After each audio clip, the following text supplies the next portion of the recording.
नमस्कार दोस्तों, इस वीडियो में कला के बारे में अति सुंदर विवरण किया गया है जो आपको बहुत कुछ सीखने को मिलेगा। तो दोस्तों वीडियो में अंत तक बने रहिएगा।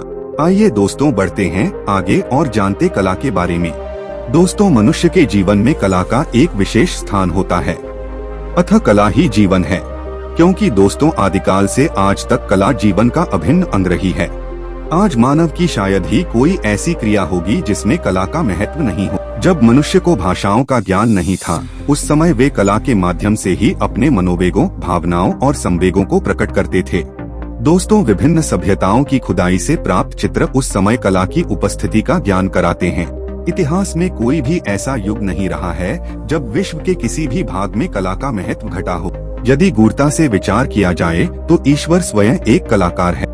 उसने संसार की एक एक वस्तु को बड़े ही तरीके से इस प्रकार गढ़ा है कि संसार की सुंदरता उत्पन्न हो गई है। मनुष्य उसकी नकल मात्र कर रहा है। दोस्तों मानव जीवन में कला की आवश्यकता को समझो। पहला, भावात्मक अनुभूति। दोस्तों मानव एवं पशु में यही अंतर है कि मनुष्य में भावनाएं एवं उनका अनुभूति को समझ सकने की योग्यता होती है। मानव अपनी भावनाओं को कला के माध्यम से ही प्रकट करता है तथा इसी के माध्यम से ही दूसरे की भावनाओं को समझ पाता है। दूसरा, सौंदर्यानुभूति। दोस्तों प्रारंभ से आज तक मनुष्य में एक गुण पाया जाता है कि वह सौंदर्य के प्रति आकर्षित रहता है। सौंदर्य उसके मनोभाव को परिवर्तित एवं परिमार्जित कर देते हैं। कला के द्वारा मानव को सौंदर्य की अनुभूति होती है। तीसरा, सर्वव्यापकता। दोस्तों कला संसार के प्रत्येक भाग में देखने को मिलती है, चाहे वह विकसित राष्ट्र का भाग हो अथवा विकासशील या अविकसित राष्ट्र का, चाहे वह क्षेत्र सुविकसित हो चाहे आदिवासी कबीला। ऐसा संभव है कि भौगोलिक क्षेत्रों में कला के स्वरूप में अंतर हो, लेकिन कला के विषय में यह सत्य है कि यह सर्वत्र व्यापी है। चौथा, कल्पनाशीलता।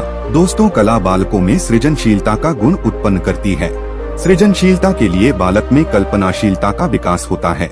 वैश्विक विकास भी कल्पनाशीलता के कारण ही हो पाता है। विश्व में कोई भी खोज होती है अथवा नया कार्य होता है, उसका बीज कल्पना द्वारा ही होता है। पांचवा, व्यक्तित्व। दोस्तों कला के द्वारा बालक अपने व्यक्तित्व में वृद्धि करने में सफल रहता है। कला के द्वारा ही बालक के व्यक्तित्व को निखारा जा सकता है। इसी प्रकार कला के द्वारा ही किसी व्यक्ति के व्यक्तित्व की पहचान हो पाती है। इसी प्रकार एक बार व्यक्तित्व की पहचान हो जाने पर उस व्यक्तित्व को सृजनशीलता के लिए उपयोग में लाया जा सकता है। दोस्तों कला का अर्थ। कला शब्द कल धातु से बना है। कला का शाब्दिक अर्थ है जो सुंदर यानी जो आनंद प्रदान करती हो अथवा जिसके द्वारा सुंदरता आती है, वही कला है। कला से तात्पर्य रेखा, आकृति, रंग, ताल तथा शब्द जैसे रेखाचित्र, रंजन कला, मूर्तिकला, नृत्य, संगीत, कविता एवं साहित्य के रूप में मानव की प्रवृत्तियों का बाहरी अभिव्यक्ति है।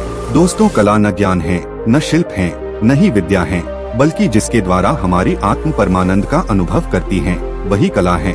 कुछ लोग कला शब्द का अर्थ सुंदर, कोमल, मधुर या सुख लाने वाला मानते हैं। दोस्तों इस प्रकार से देखें तो कला का अर्थ एक ऐसी कलात्मक शिल्प या कौशल की प्रक्रिया से युक्त अनुभूति से है जो सृजनात्मक, सुंदर एवं सुख प्रदान करने वाली हो, वही कला है।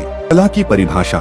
विभिन्न विद्वानों द्वारा समय समय पर कला की अनेक परिभाषाएं दी गई हैं। उनमें जैसे एक साहित्यिक उक्ति के अनुसार प्राण तत्व रस से परिपूर्ण रचना ही कला है। कला आत्मा का ईश्वरीय संगीत है। कला में मनुष्य स्वयं अपनी अभिव्यक्त करता है। ईश्वर की कर्तव्य शक्ति का संकुचित रूप जो हमको भावबोध के लिए मिलता है, कला है। कला में मनुष्य अपनी अभिव्यक्ति करता है। कला में मानव अपनी दमित वासनाओं तथा कुंठाओं की अभिव्यक्ति करता है। कला ईश्वरीय कृति के प्रति मानव के आह्लाद की अभिव्यक्ति है। कला एक मानवीय क्रिया है जिसमें एक व्यक्ति जागरूक अवस्था में वाद्य प्रतीकों के माध्यम से अपनी उन भावनाओं को जिनमें वह जी रहा होता है, दूसरों को संचारित करता है तथा दूसरे व्यक्ति भी उन भावनाओं से प्रभावित होते हैं एवं उनका अनुभव करते हैं। सृष्टि एक दिव्य रचना है और कला पवित्रता की अभिव्यक्ति है। कला वही है जैसा हर एक उसे जानता है। कला सत्य की अनुकृति है। कला की विशेषताएं क्या है दोस्तों, आइए जानते हैं। पहली विशेषता, कला एक क्रिया है। दोस्तों कला एक क्रिया है जिस प्रकार से प्रकृति प्रति क्षण विभिन्न क्रियाएं करती है, जैसे चंद्रमा का घटना बढ़ना, फूलों का खिलना, सूर्य का निकलना, बादलों का बरसना, बिजली का चमकना, इंद्रधनुष का बनना आदि। इसी प्रकार से मानव भी अनेक क्रियाएं करता है जिनमें से कुछ विशेष कार्य जो कुशलता पूर्वक किए जाते हैं दूसरों को आकर्षित करते हैं। इसका स्पष्ट अर्थ यह हुआ कि कला एक व्यापक शब्द है जिसका प्रयोग प्रकृति तथा मानव जीवन के विविध क्षेत्रों में होता है, किंतु प्रकृति तो ईश्वरीय कला है जो मानवीय क्रियाओं से पृथक है, जबकि मानव द्वारा निर्मित कलात्मक वस्तु या चित्र के निर्माण की एक रचना प्रक्रिया होती है जो उसकी कलात्मकता को निश्चित करती है। तो इस विश्लेषण से यह स्पष्ट होता है कि कला वह मानवीय क्रिया है जिसका विशेष लक्षण ध्यान से देखना, गणना अथवा संकलन, मनन, चिंतन एवं स्पष्ट रूप से प्रकट करना है। दूसरी विशेषता, कला एक तकनीक है। दोस्तों, कोई भी कलाकृति, चाहे वह चित्र हो, मूर्ति हो या कविता, के निर्माण के लिए उसके निर्माण में प्रयुक्त एवं उस सामग्री के प्रयोग की तकनीक को समझना अनिवार्य है। बिना उस तकनीक को समझे उस कलाकृति का निर्माण नहीं किया जा सकता। जितना बेहतर हमें सामग्री के इस्तेमाल की तकनीक का ज्ञान होगा, उतनी ही कुशलता से हम उसका प्रयोग कर पाएंगे और उतनी ही उत्कृष्ट वह कलाकृति होगी। तो इस विश्लेषण से यह स्पष्ट होता है कि कला एक विशेष तकनीकी क्रिया है जिसमें कलाकृति के निर्माण हेतु प्रयुक्त सामग्री की प्रयोग विधि को समझना अनिवार्य है। तीसरी विशेषता, कला एक प्रकार का शिल्प है। किसी सामग्री को काट छांट कर जब कोई रूप दिया जाता है उसे शिल्प कहते हैं। इस प्रकार वह चाहे मूर्तिकला हो या वस्तुशिल्प, धातु शिल्प हो या वस्त्र शिल्प अथवा प्लास्टिक आर्ट, सभी शिल्प की श्रेणी में ही आते हैं। इस प्रकार स्पष्ट है कि प्रत्येक प्रकार की कला के लिए किसी न किसी सामग्री को काट छांट कर या तराश कर ही उसे कलाकृति का रूप दिया जा सकता है। कलाकृति निर्माण हेतु उसके लिए उपयुक्त सामग्री को काटने, छांटने या तराशने की क्रिया एवं उसकी कुशलता अनिवार्य है। चौथी विशेषता, कला एक प्रकार का कौशल है। यह सर्वविदित है कि कोई भी कृति तभी कलाकृति कही जा सकती है जब वह विशेष कौशल द्वारा तैयार की गई हो तथा उसमें छंद लयात्मक व्यवस्था हो। कलाकार का कौशल उसे कहा जाता है जिसमें कलाकार क्रिया, शिल्प एवं तकनीक के अतिरिक्त कृति को आकर्षित बनाने के लिए अपने मानसिक चिंतन प्रक्रिया के द्वारा नवीनता लाने के लिए अनेक युक्तियां खोजता है। इस विश्लेषण से स्पष्ट है कि कलाकृति को प्रभावशाली, नवीन एवं आकर्षक बनाने हेतु मानसिक चिंतन मनन एक अनिवार्य प्रक्रिया है। पांचवी विशेषता, कला एक अनुकृति है। दोस्तों, अनुकृति का अर्थ है सादृश्य। यह वास्तविकता है कि कला अनुकृति मूलक है। कलाकृति की श्रेष्ठता को स्पष्ट करते हुए कहा जा सकता है कि किसी कलाकृति की श्रेष्ठता इस पर निर्भर करती है कि मूल कृति, चाहे वह ईश्वरीय हो या मानव रचित, उससे उस कला का कितना साम्य है। सुप्रसिद्ध दार्शनिक प्लेटो ने कहा है, कला सत्य की अनुकृति है। छठी विशेषता, कला एक कल्पना है। दोस्तों, बुद्ध घोष के अनुसार संसार भर की जितनी कलाकृतियां हैं सब कल्पना की उपज हैं। प्लेटो भी यही मानते हैं। उनके अनुसार कलाकृति में दैवीय प्रेरणा की ही भूमिका होती है। कलाकार अनेक ऐसे काल्पनिक चित्रों या मूर्तियों का निर्माण करता है जिनका अस्तित्व ही संसार में नहीं होता। देवता, ईश्वरीय अवतार, राक्षस, स्वर्ग, ये सब कल्पना ही तो हैं। यूरोपीय विद्वान भी यही मानते थे कि कलाकार नवीन कलाकृतियों का सृजन करके अनपी कल्पना को संतुष्ट करता है। लेकिन एक महान चित्रकार का विचार था कि कलाकार संसार के अनुभव के आधार पर ही कलाकृतियां बनाता है, पर वह सृष्टि नहीं करता, केवल पुनः सृष्टि मात्र करता है। वह इसी संसार से सामग्री लेता है जो ईश्वर द्वारा निर्मित है। इस प्रकार कहा जा सकता है कि कल्पना का आधार भी सांसारिक वस्तुएं ही होती हैं। कलाकार कल्पना के द्वारा उन्हें पुनः संयोजित कर नवीन रूप देता है।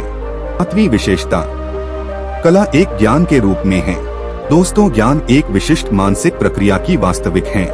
प्राचीन भारतीय भाषाओं में 64 कलाओं का वर्णन किया गया है। उच्चतम ज्ञान से भी भिन्न इन कलाओं के ज्ञान की प्रक्रिया को माना गया है। ज्ञान के अभाव में तकनीकी का प्रयोग भी असंभव है। मन और मस्तिष्क जब किसी भी तकनीकी, वस्तु, घटना, क्रिया आदि को पूर्ण विश्लेषित कर सत्य मान लेता है, तभी इन क्रियाओं का ज्ञान प्राप्त होता है। आठवीं विशेषता, कला एक अभिव्यक्ति है। दोस्तों, विद्वानों का मानना है कि कला एक प्रकार की भावपूर्ण भाषा है जो किसी विशेष मानसिक स्थिति को जगाने में सफल होती है।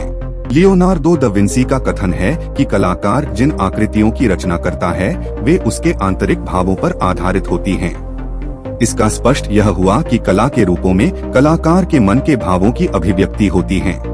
दोस्तों, जिस प्रकार हम भाषा को माध्यम बनाकर अपने विचार दूसरों तक पहुंचाते हैं, उसी प्रकार कलाकृति के द्वारा भी कलाकार अपने मन के विचारों को संप्रेषित करता है। दोस्तों, कला एक प्रकार की भावपूर्ण भाषा है जो कलाकृतियों में अभिव्यक्त होती है। कला को कुछ विद्वानों ने सामाजिक स्वप्न कहा है। वस्तुतः यह कहा जा सकता है कि कला चाहे काल्पनिक हो या वास्तविक वस्तु को सादृश्य, उसके पीछे कलाकार की भावनाओं की अभिव्यक्ति ही मूल भूमिका का निर्वाह करती है। 9वीं विशेषता, कला एक प्रकार का खेल है। दोस्तों, कई विद्वानों ने कला को क्रीड़ा की संज्ञा दी है। इसी संदर्भ में हर्बर्ट रीड कहते हैं कि जब हमारी अनेक इच्छाएं, अनुभूतियां, विचार और संवेदनाएं तत्काल अभिव्यक्त नहीं हो पाती है तो तनाव उत्पन्न होता है। खेल ही इस तनाव से मुक्त होने का अवसर प्रदान करता है और इस प्रकार हम कह सकते हैं कि कलाकार अपनी संवेदनाओं एवं तनावों को दूर करने के लिए भी कला को माध्यम बनाता है और कला ही उसे स्वस्थ मानसिक जगत की तरफ ले जाती है। निष्कर्ष, कला की उपयुक्त विशेषताओं से अवगत होने के उपरांत हम कह सकते हैं कि कला एक बहुत ही संश्लिष्ट और विश्लेषित प्रस्तुति है, जिसके लिए तकनीकी की जानकारी एवं उसको हृदयंगम करने हेतु सृष्टि में उपलब्ध वस्तुओं की अभिव्यक्ति, कल्पनाशीलता, सौंदर्यबोध, चिंतन, नवीनता एवं कलाकार के आंतरिक विचारों की अभिव्यक्ति आवश्यक है। व्यक्ति में स्वयं का व्यक्तित्व इस कार्य में बहुत बड़ी भूमिका का निर्वहन करता है। दोस्तों, कला एक सहज संयमित क्रिया है, प्रकृति की स्वाभाविक लगने वाली मगर यंत्रवत क्रिया से भिन्न है। दोस्तों, कला समाज के उन्नयन हेतु एक उपयोगी एवं सशक्त माध्यम है। 3 दोस्तों, कला हमारे चारों ओर के वातावरण तथा वस्तुओं को प्रभावित करती है। 4 दोस्तों, रचना की क्रिया के अनुसार ही कृति का नामकरण किया जाता है। काष्ठ से बनी कलाकृति को काष्ठ कले का नाम दिया जाएगा और वही कलाकृति यदि पीतल से बनी है तो उसे धातु कला का नाम दिया जाएगा। 5 दोस्तों, कला अनुकृति एवं कल्पना का संगम है। 6 दोस्तों, चिंतन एवं अनुभव कला को उत्कृष्ट रूप प्रदान करता है।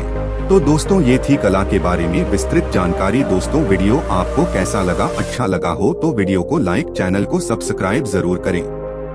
दोस्तों, मिलते हैं एक नए वीडियो में एक नए टॉपिक के साथ। तब तक के लिए धन्यवाद। आपका दिन शुभ हो।